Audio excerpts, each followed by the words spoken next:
Hey fams, let's make ogbono soup with Ayoola potato flour. Start by pouring in your blended yellow chili with onion into your meat.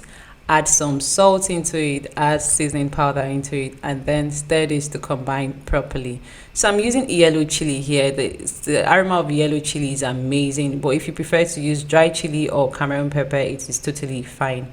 I cooked it for about 20 minutes before adding my stock fish, my dry fish, my 𝐵𝐵𝐺, and also I added some water into it, and then I'll just stir it again and allow it to cook until the meat is properly cooked. And guys, you can use any kind of meat that you want, a body, runabout, beef, just whatever you want. So into another pot I poured in my palm oil, and then I poured in my ogbono into it, and then I just stirred it and allowed it to melt. No long cooking. It took about 1 to 2 minutes. And my meat was already cooked at this time, so I poured it into my meat. I added crayfish powder into it, and I noticed that it was too thick, so I added more water into it.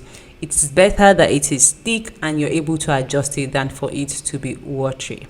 So I allowed this to cook for about 10 minutes. Then I poured in my 𝐭𝐡𝐞𝐤 leaf and ugu.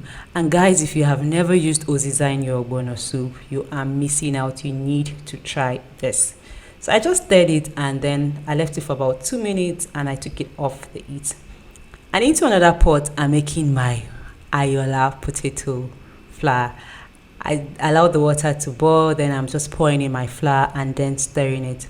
This potato flour is so easy to make, like a child can make this. It's super easy.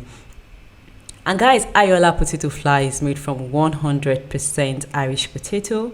Is available in every market in Nigeria. So I poured in some water, then I covered it and allowed it to cook for about 3 minutes, and then I'm just stirring it up. And like I said, you can find this in every supermarket in Nigeria, and you can see how easy this is to make, and you can see how pretty also it is. Oh my god, wow guys, you have to try this recipe. I served with my ogbono soup and it was so delicious.